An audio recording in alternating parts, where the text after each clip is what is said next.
All right, recording has started, and this is the October 20th, 2022 Crossplane Community Meeting.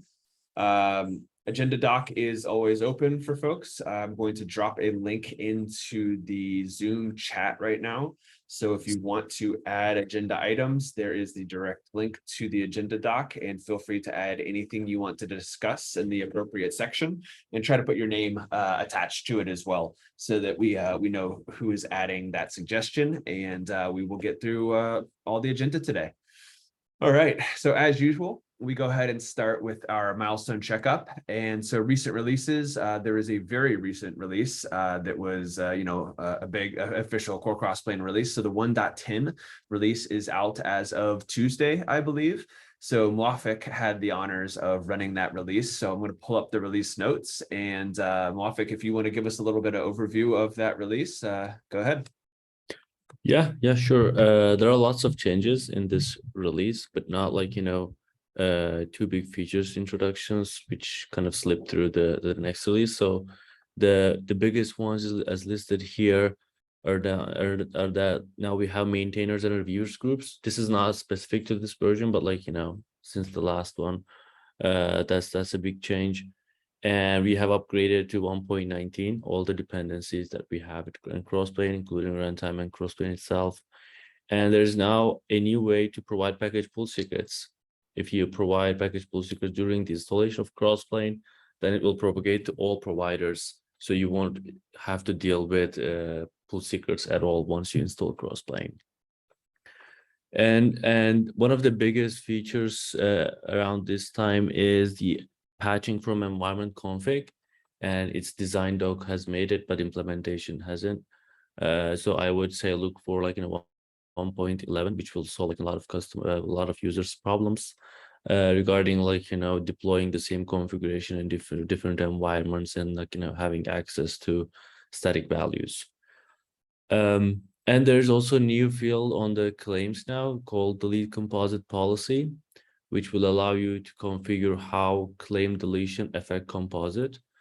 Normally, by default, we would issue a background deletion, which would make claim go away as soon as it makes the deletion call. But composite may get stuck there. So with this composite policy, if you choose foreground policy, then unless composite is gone, claim is still in your cluster existing, is still kept in your cluster. And many goodies as listed there as for every PR. That's kind of roughly it. Nice. I like the goodies. That sounds good. A couple quick questions. And Bob, it looks like you're on the call here, so maybe you can address this. I had I'm clicking and dragging. I don't want to do that. I had an impression that, the garbage collection, deletion behavior type of functionality was, it's still true. It is a hairy problem, but we got some pretty beneficial, high level behavior in for 1.10. Is there any outstanding big feature, it's like things left on this initiative that we're targeting for 1.11, or is the main scenario that we're mostly concerned about is now solved? That's a great question. So it turns out that the the changes in the highlighted section there are important, but for a different reason. So what those changes will do is highlight problems with stuck managed resources in terms of, in prior to 1.10, or actually even in 1.10, if you delete with background and not foreground, the claim and all the composites will go away, but you could still have managed resources sitting out there that are hung for one reason or another.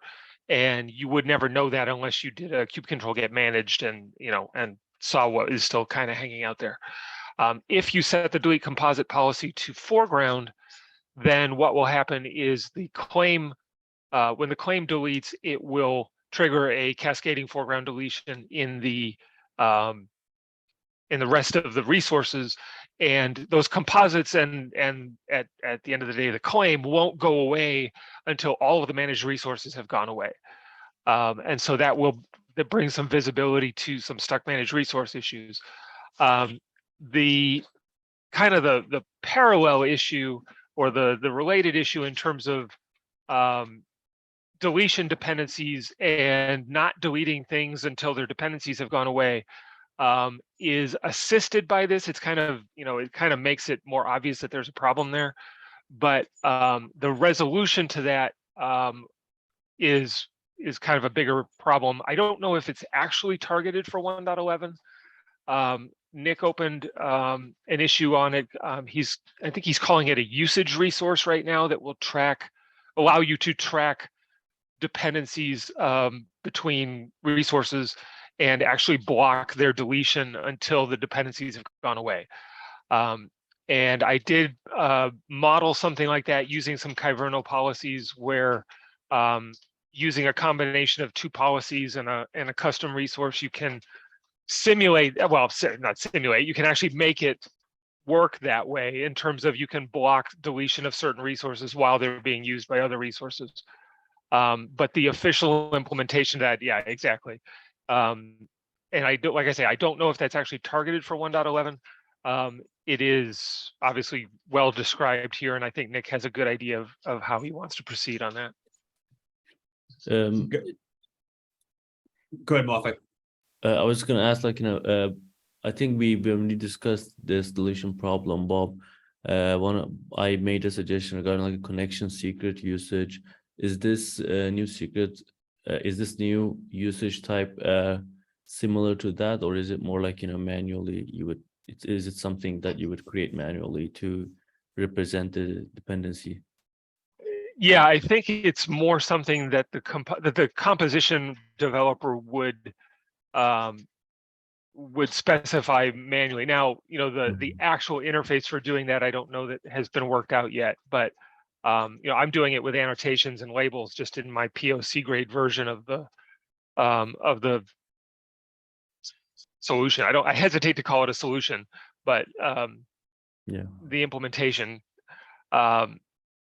But I think it's more intended to allow the user to say, hey, I know these two resources have dependencies that maybe Crossplane can't see, and to allow the user to specify those manually.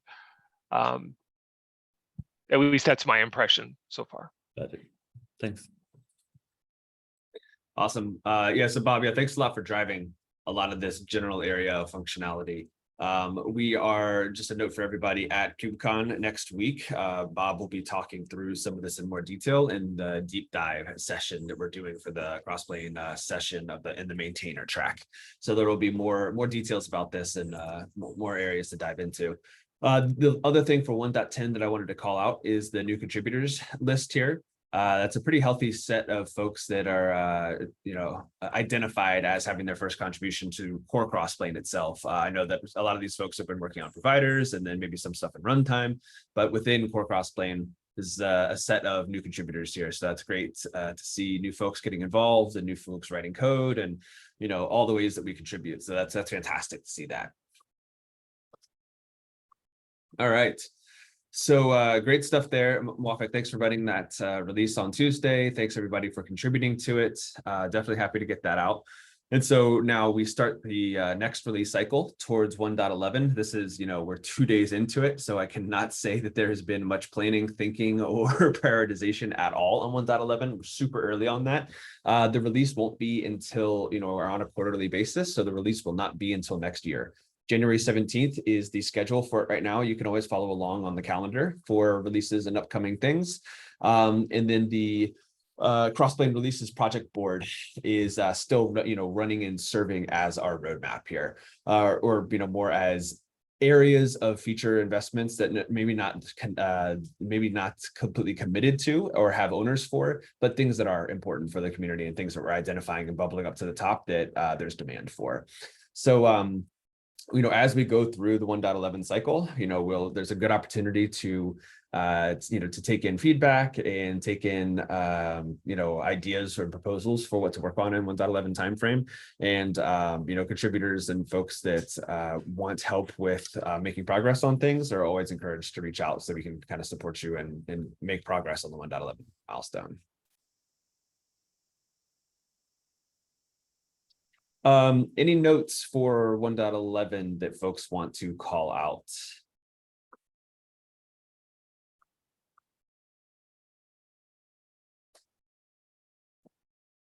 All right, let's keep on moving here then. Let's move into the provider section. So we have a dedicated section that later on in the agenda that I wanted to get to as well, related to providers. So we'll move quickly through what's here now, and we'll get into that section later on. But so there is in the recent releases section, I know that there was a recent provider AWS release since the last community meeting. And then there's a set of providers, providers from Upbound that have been released as well. We'll get into many more details on that later on in the agenda. But anybody else who wants to call out other recent releases of providers, feel free to add them, the links to them here in this list, or call them out, and we could definitely get those included in there as well.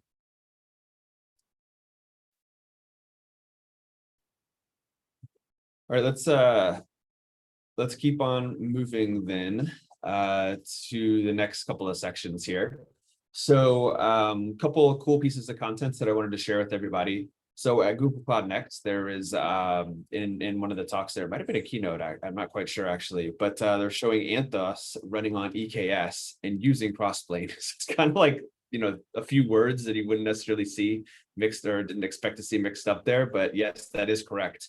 With Google's Anthos running on EKS and then using Crossplane to orchestrate some of that. So that was really definitely cool to see that come up. That was a bit of a surprise for me. I think other folks might have known about that, but I was definitely stoked to see that. And then there's an upcoming talk from Arsh, and that's going to be Kubernetes Community Days. I think maybe this is the first one they're doing in Dubai, but you know, those are kind of a bit smaller scoped than the KubeCons themselves, but you know, being able to have a bit more global presence for them. So Arsh is going to be presenting on Crossplane at this upcoming Kubernetes Community Days in Dubai.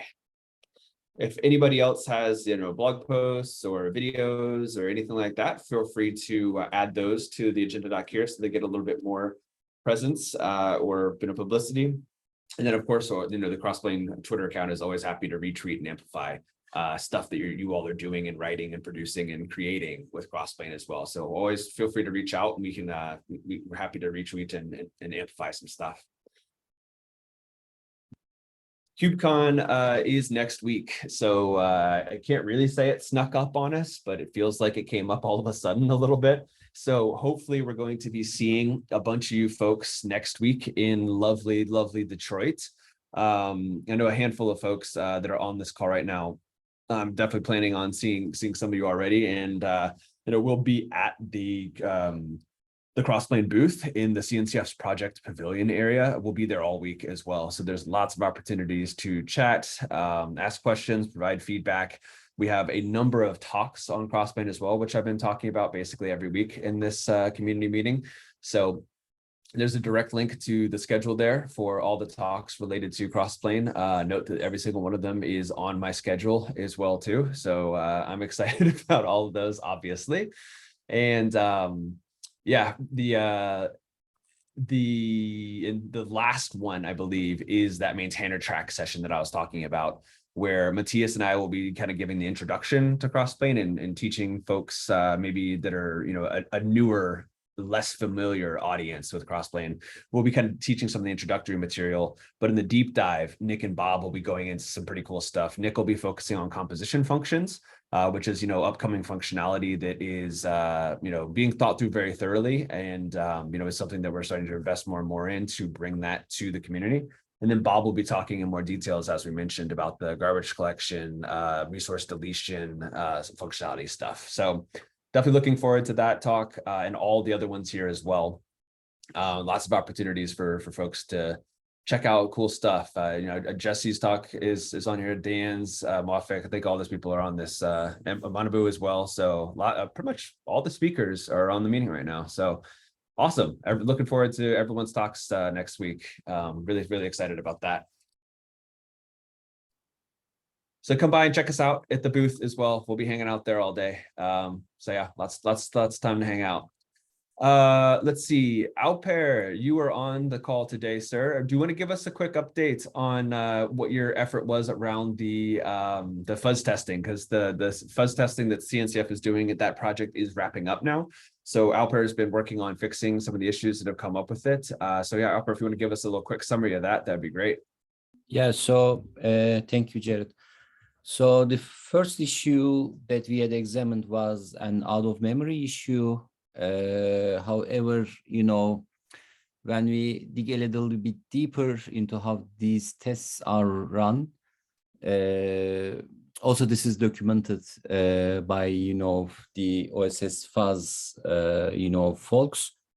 It's generally out of memory errors or timeouts may not be treated as actual, issues by the repo owners or by the repo maintainers, sort of thing. And, we have for now closed that issue. This doesn't necessarily mean that we will not work on it in later. But there was another issue, that prevented these fuzzing tests to increase coverage because, these fuzzing tests work by penetrating through API layers, and, there was some panicking issue because of a nil pointer dereference that prevented, for these fuzzing tests to delve into deeper our Crossplane API, patch API. So this was, brought up to our attention, from colleagues from other logics, and we have identified the root cause. So the root cause, in fact, leaves, I will also maybe leave a link for that in the document. It's not in the Crossplane, it's in upstream libraries that the controller, that the API machinery library depends on. But right now, on the Crossplane side, we have what I would call as a workaround, so that, the fuzzing tests, we can increase the coverage of the fuzzing tests. So Awesome. I will leave the root issue there, a link to the root issue to the document. Thank you. Perfect, Alper. Yeah, thanks a lot for doing that. And digging into those set of issues that were found during the fuzz testing. I think we can look at this also as the start of a bigger security stance and dive along with the CNCF. Because we are planning to make the proposal and push on maturing Crossplane to the point where it can be fully graduated with the CNCF. So there will be a general security audit that's associated with that as well. So this first step into fuzz testing is a early step in that direction, and there will be much more to come with the security posture and stance for Crossplane. So. Really happy to get this done, and grateful to the CNCF for helping, and the AdaLogic folks for helping drive this and share their findings with us, and then Alper for fixing stuff. So thanks a lot for all that stuff. Yeah, thank you very much. All right. So we also wanted to talk about Pete's proposal for the website docs restructure. So Pete, I'm going to go ahead and let you share your screen real quick to drive on that one, buddy. Thank you, Jared. Let's see. So I'll walk through this just briefly. There's been some questions in the Slack. I think there's been some challenges with new folks like myself coming into Crossplane and trying to understand exactly where we want to get started, how to walk through it. I think the learning curve continues to be a little steep. And as I'm working on some pretty big content contributions coming up, I was looking at the overall structure and how we can improve that.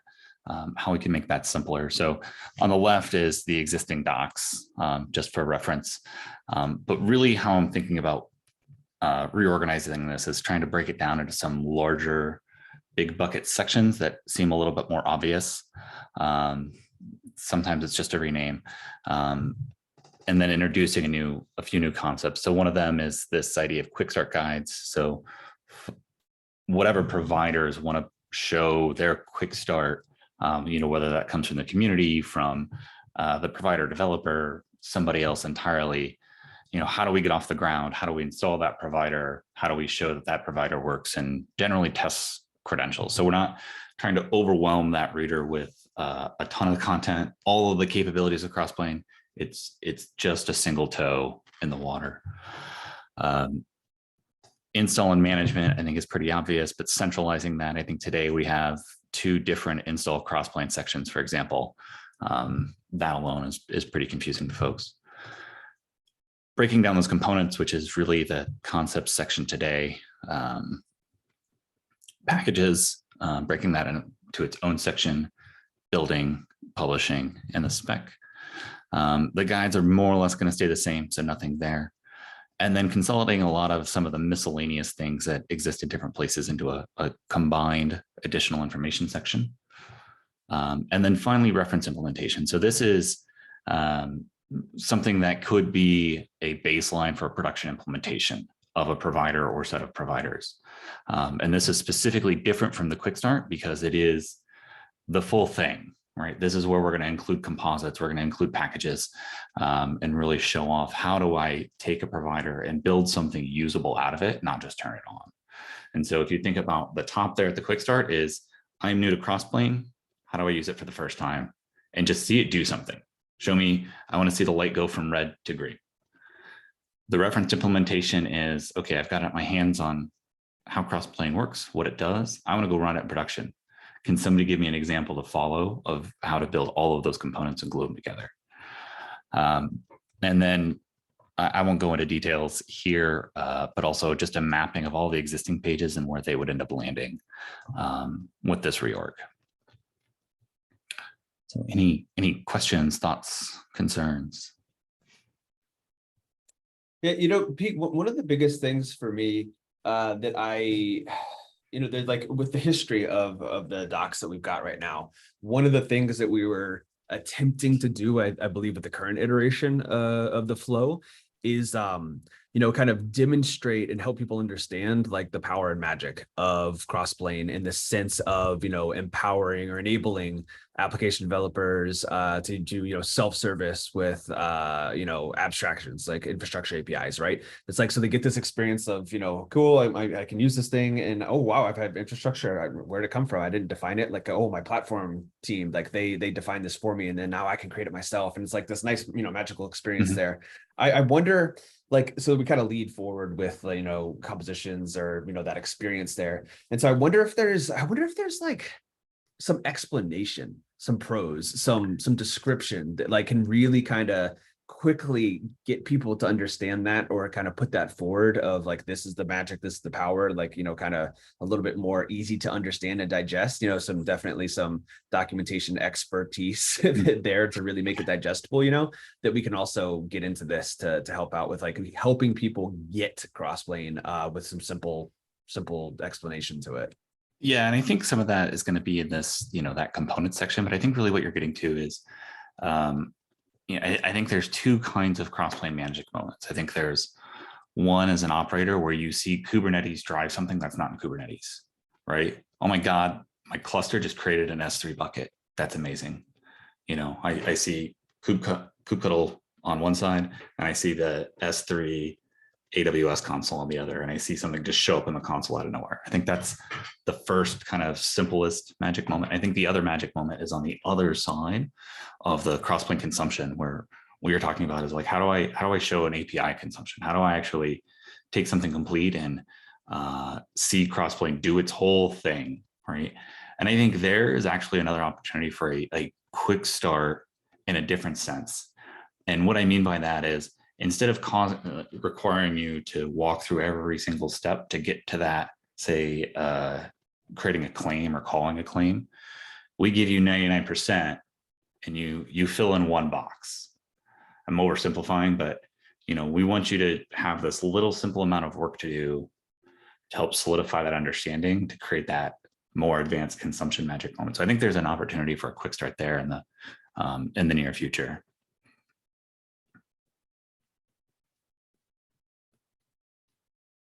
Yeah, okay, I see what you're saying there. Yeah, I think like if I followed you along there, I think that like being able to put that, at the front, at the, leading with that type of thing, on Yeah. the quick start type of functionality, right? Like that's kind of important thing. If it were to only be buried in the, Crossplane component section, then it's, not going to get nearly as many eyes on it. It's not going to really be as discoverable or obvious, So yeah, Yeah. I think I understand what you're saying there. It makes sense. And I think one of the challenges today is we get a person to that magic moment, mainly through the current getting started section, but it's still a heavy lift. We kind of require you to build every one of the blocks to get to the point where you see the magic. And without that understanding of what those components are, I think there's a lot of toil there. And so I think my proposal, kind of independent of this, is we would need a quick start that, like I said, accelerates the time to a composite claim magic moment.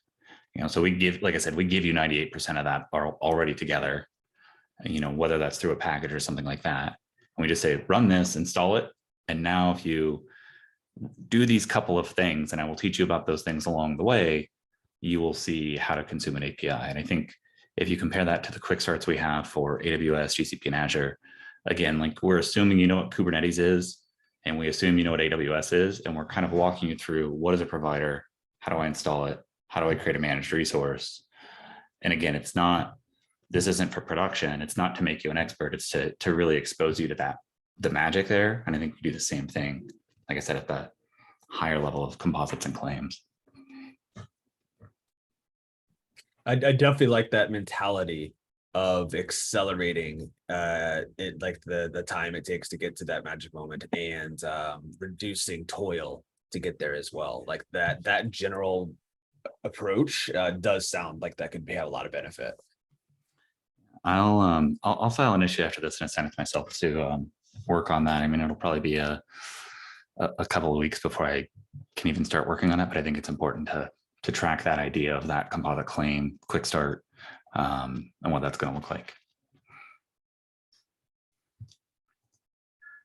Also, may I suggest, like, on the other hand as well, having a bit more documentation on how it actually works behind the scenes if someone wants to contribute, and like not only for the user's perspective, but also for the contributor's perspective.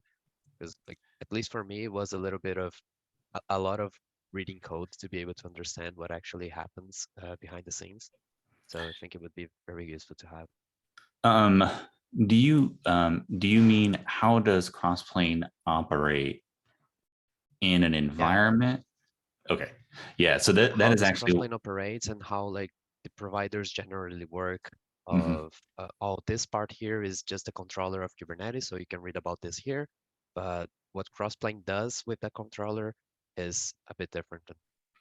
Yeah, and that is one of my goals. I mean, Yuri can vouch for it, as I was asking a whole bunch of extremely simple questions yesterday to try to make sure we can get to that core piece and work up. I was looking at some authentication stuff related to AWS yesterday. And so I was like, okay, I want to understand, we're creating a controller config, right? That's a totally different thing. What is that? Why does that matter? How does that link to these things? That controller config, like I get a controller config gets consumed by the provider who consumes a provider config, but like, why do I care? What is it actually doing? Where does it land? Yeah, that was really my thing. I was like, give me the kubectl get thing that shows me that it did something, right? How do these link together? Totally with you. That's absolutely my goal. Yeah, and Roberto, that also reminds me too of like there's some things that I want to do soon around like contributor enablement, and like giving new contributors more resources to get to productivity faster, to be able to grow the number of people that we have writing code and being productive in the ecosystem. So yeah, that's kind of something that would be very helpful with that, of how do you get people to understand things and how they fit together and be productive in the code base more quickly as well, could be really useful there. So it looks like somebody's got their hand up. If you want to go ahead and ask a question as well. Just I wasn't Hi, this is Scott Hestork. I'm more of a Scott. user and I'm just listening in. It sounds like you guys actually have largely discussed what I was going to talk about or suggest, but a map of, how these components rely on each other would be super helpful. That was definitely a struggle for me, is figuring out, hey, you need this like provider definition, and then it won't do anything until you provide a controller config, and then that, once you provide a, definition for an RDS database or whatever you're trying to create, it's going to need a provider config, and that is going to point to a secret or IRSA, config. That sort of mapping would be super helpful from a user perspective of how these sort of things rely on each other and what order they come up. I wasn't able to find. Yeah, and I think there's some work there. I submitted a PR that's in review to contribute these quick starts that we wrote on the Upbound side. But again, the goal for me coming in as a pretty new person to not just Crossplane, but also Kubernetes and even to some extent AWS, is really to say like, hey, get a secret, install Crossplane.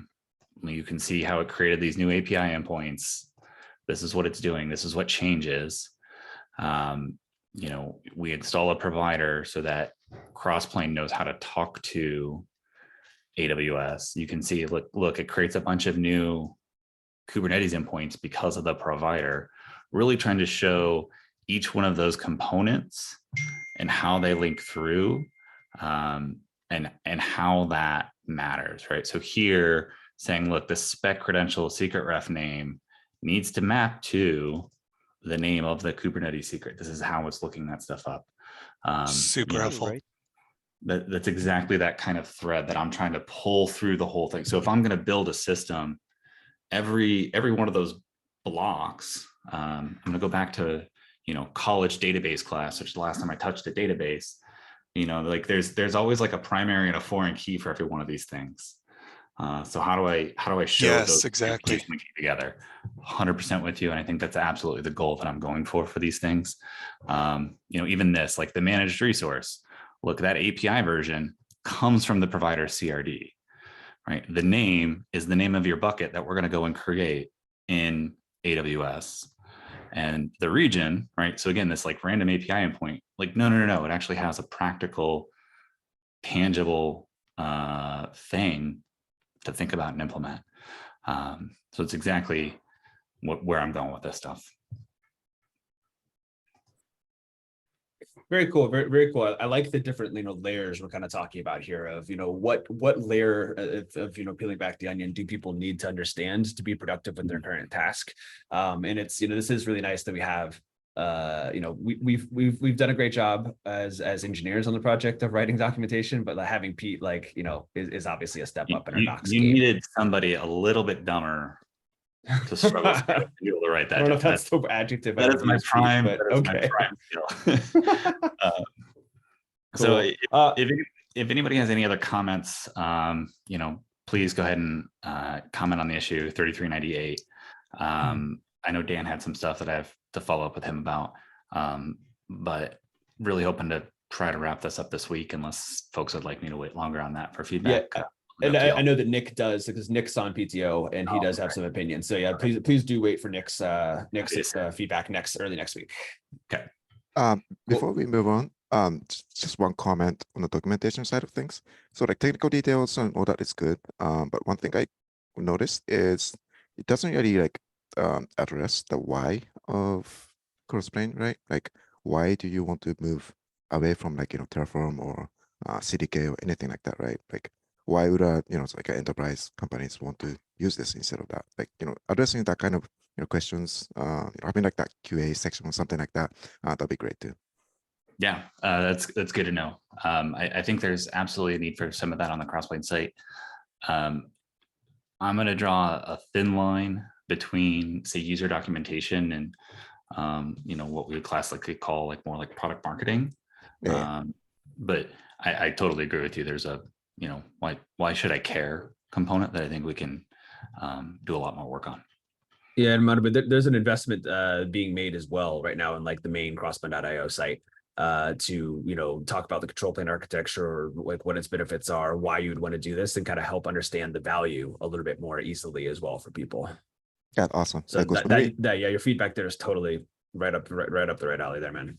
Awesome. Yeah, because when we talk to our customers, you know, the first thing they ask is why, and we have to like do it and explain every time. So yeah, it'd be great. Right on.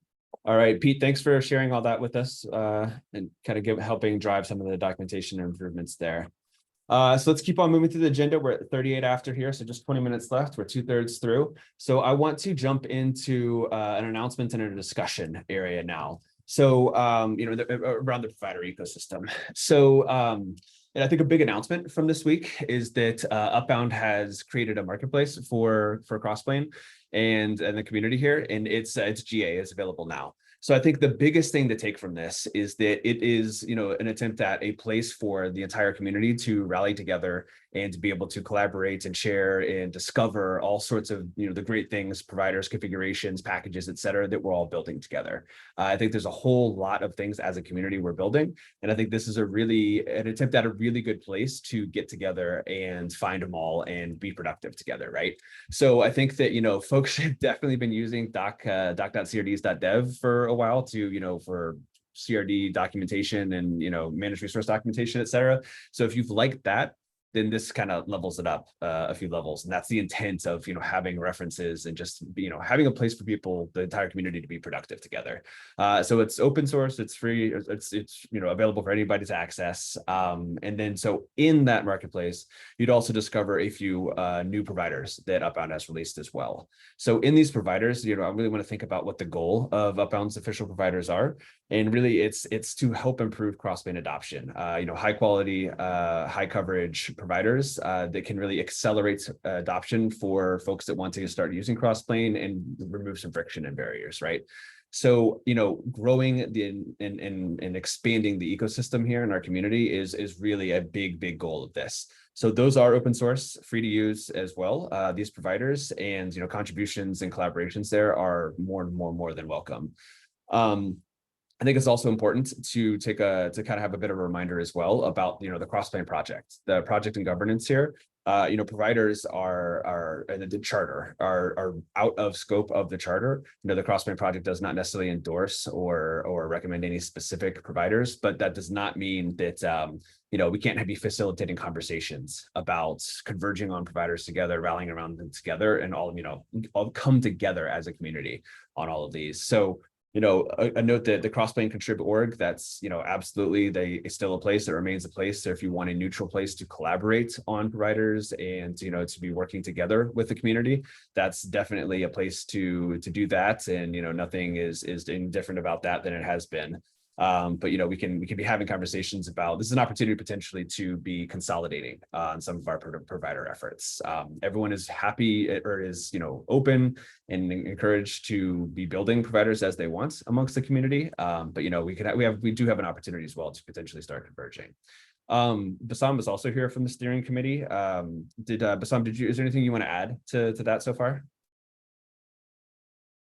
No, mostly I think we should have a discussion about which providers make sense to converge, kind of maybe try to get to a bit of a roadmap around this. So I think opening it up for discussion is probably the right next step here. I'd love to hear feedback from folks on, you know, pains around providers, which ones need to start either getting on a convergence path or staying, or, you know, how does the community feel around us?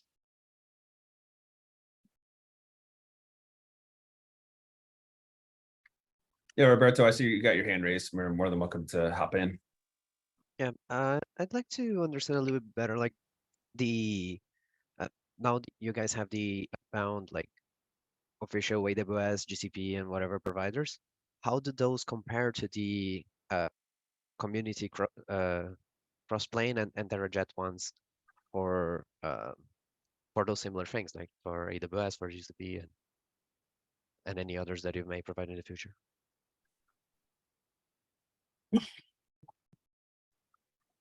I'm happy to take that one. Maybe Moafak and others could speak on it also. But really high level, I think we built the 3 official providers using Upjet, which is a successor to TerraJet, and effectively they're the most mature, I think, and have the most coverage in terms of the 3 major cloud providers. And you know, we Upbound here in this case are not maintaining these providers. They're open source. They're Apache 2 licensed, and we also, you know, have them deployed in customer sites, and we provide enterprise SLAs and support on them. So, you know, we wanted to make sure that there are providers that are, you know, are high quality enterprise grade providers that are around Crossplane. And you know, there's, as I said, this is a successor to TerraJet. We think it's a good time right now to start deprecating the TerraJet project and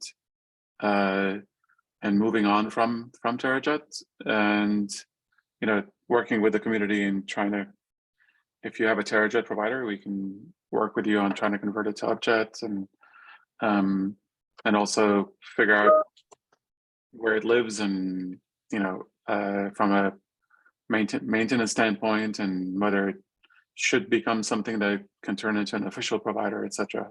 So feel free to reach out, but really high level, I feel like everybody benefits if in this community benefits if there are less providers, less options for each vendor. Again, from a Crossplane community standpoint, people there could be good reasons to have multiple providers. There could be different code generation approaches, and those are good reasons. But if there is an opportunity to converge things that look similar, I think everybody benefits. So I think starting with deprecating TerraJet and trying to go just to Upjet is a good first step. There's probably an opportunity to do more in terms of convergence, but we need all your help here.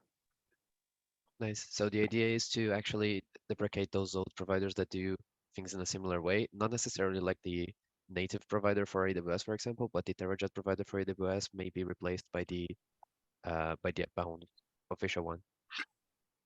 Yeah, the ones that are TerraJet based, I think that seems like a really easy one, because you know, Upjet based providers are just so much better, and they're also open source, so it feels like that's an easy one to go do. Obviously, we need to work with maintainers and folks that are have TerraJet providers or started them.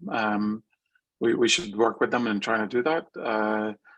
But it feels like that one feels like an obvious one, and maybe a low-hanging fruit, right? That we can go do quickly.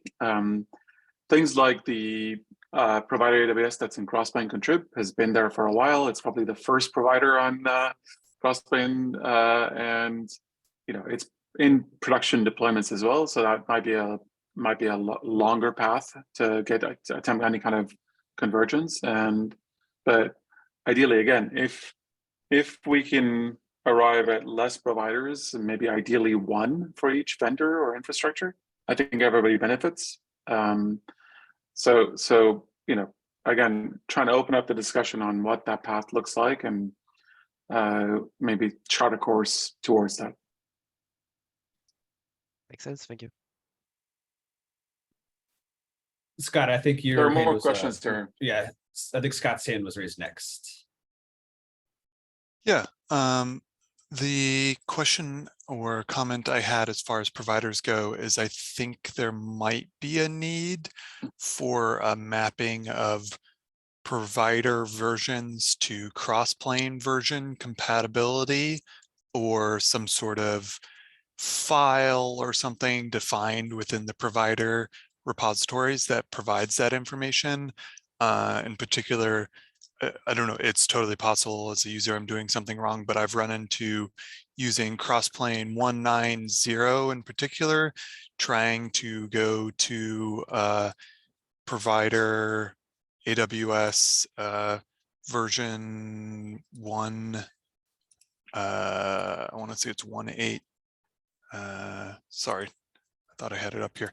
0.31.0.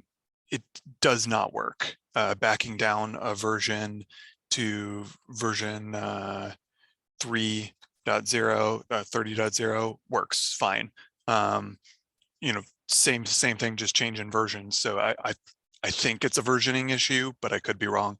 So anyway, that could resolve maybe some confusion. I think that's a great idea, and maybe a feature in the outbound marketplace as well to show compatibility of providers with. Yes, would love that. That would be, yeah. Yeah, just so you know, like, you know, the package metadata does include, like, you know, like providers are able to declare, like, you know, hey, I require minimum Crossplane 1.9 or something. So if, for example, 0.31 didn't work for 1.9, that's usually probably a bug that we need to fix, rather than, like, you know, something intentional that we could prevent. Thank you.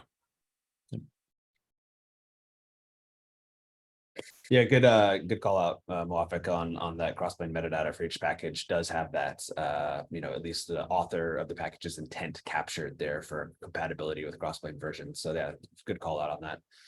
Awesome. Sphere, it looks like your hand is also raised. Hello all. Well, thanks for answering well, the question I had for joining this meeting about the future of TerraJet. But do you also have well, a link to the new setup? And or yeah, how do we proceed to? It's in the agenda doc. You can see a link to Upjet, and that's a good place to start. Okay, Upjet is the new name. Cool. Yeah, and Muafik, is there any particular you know, guides or docs there that you would recommend for people to get the lay of the land quickly? Yeah, the page that you just opened is the best place to start. We're still, like, you know, in the process of updating the guides, and, like, you know, there's a single PR that updates creation of a new provider with Upjet that includes, like, you know, the new code generator that generates CRD documentation, which did not exist in TerraJet.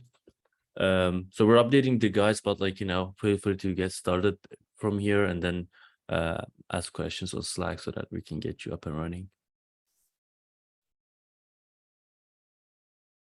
Yeah, Awesome. And then, oh, sorry.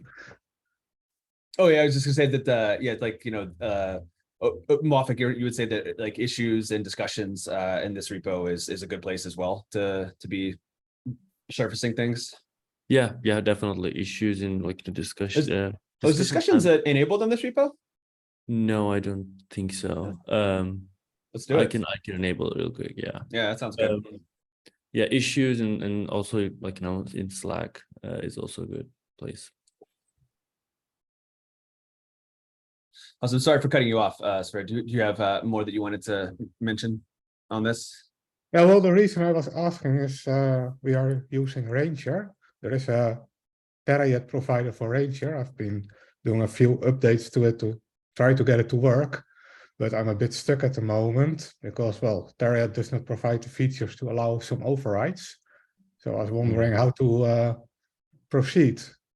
And were there any plans for TerraJet? But, well, that is discontinued. So I guess my best bet is to roll a new provider based on Upjet. Yeah, and you know, the investments made into Upjet there is, you know, since it is a successor of TerraJet, I have at least some optimism that, you know, maybe some of the, you know, overrides or configuration options that you're looking for that weren't supported in TerraJet may very well be supported in Upjet.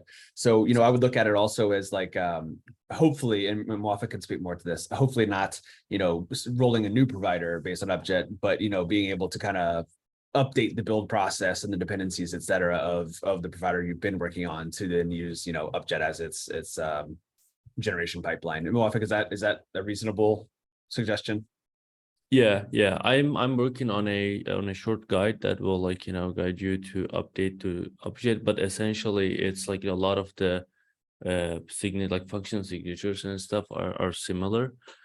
So if you have an up and running in-use provider, I would suggest just switching the dependency to upjet and fix the compilation errors, but still go through the new provider guide, because it also contains new features. For example, if you only update the dependency, you won't get the documentation generation.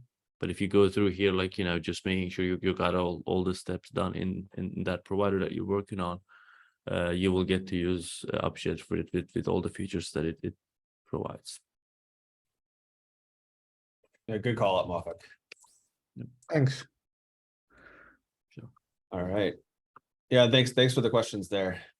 Okay, so we've got about 5 minutes left in the agenda here. There are a couple more items on the list. So, I'd say that this is, definitely, an ongoing conversation for convergence on providers, right? I think, we've kind of introduced the idea here. We've got some conversations, some discussions, some feedback going. So we can definitely continue this going, especially with maintainers of providers as well. I think that's, listening and weighing in and, figuring out a good path together is definitely something that we could spend time on. Okay, so let's just hop into the items of community interest then real quick. Bob, you added this issue here. Yeah, I mean, this may be an issue that's specific to provider Kubernetes, but I've run into it now that we're trying to deploy entire Crossplane clusters, which will then be used to deploy other things, right? And we have custom resources that we need provider Kubernetes to be able to manage, and so therefore we need to create a cluster role for provider Kubernetes to be able to manage those resources. But because there's no role aggregation and the name of the provider Kubernetes service account changes with every release of provider Kubernetes, it's really hard to make that declarative and have something automated that will always assign our custom cluster role to whatever the current provider Kubernetes service account is.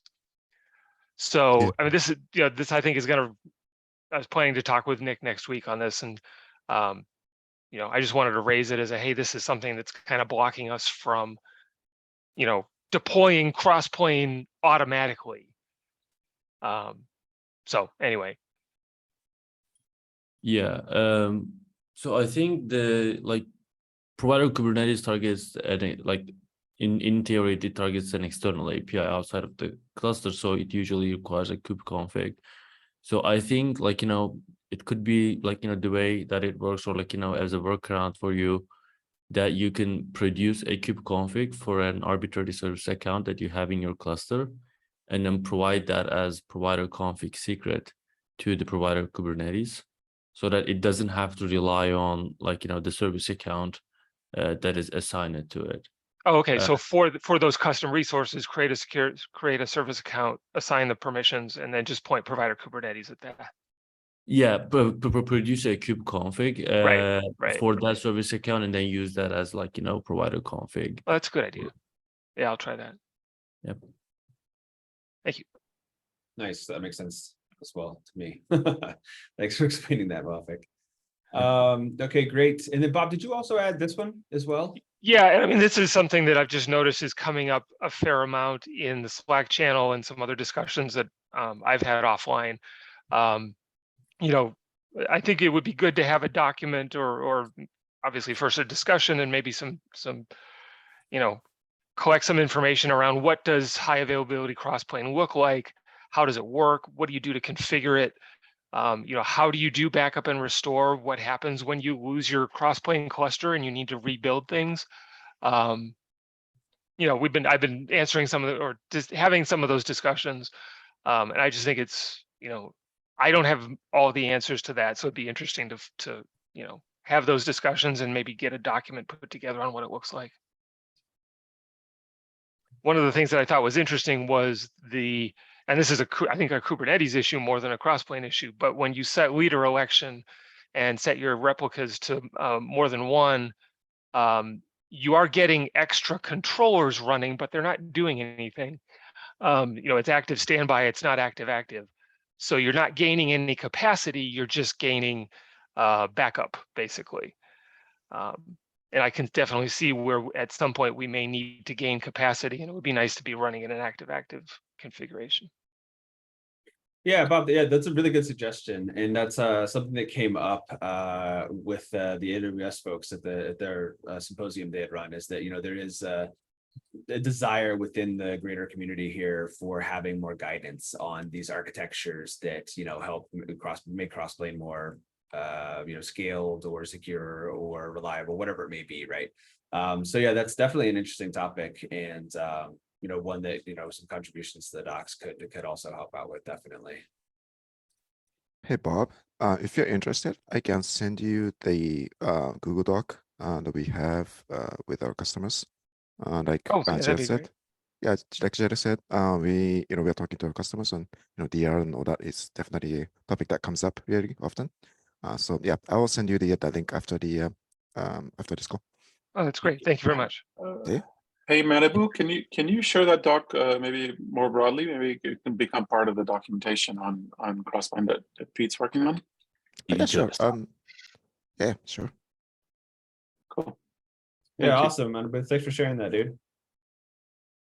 Cool.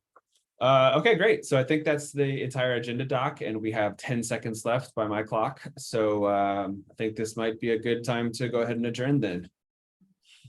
Thanks for all the discussion today. It's really good to see everyone turn out to the meeting here, and great questions. Looking forward to, as we're talking about accelerating the community efforts here with a lot of engineering resources that are going into it from across a lot of different companies too. So very excited about the near future and the long future here with everybody. That's good. Awesome. Thank you, guys. See y'all. Thank you. Bye-bye. Bye. Thank you, Brian.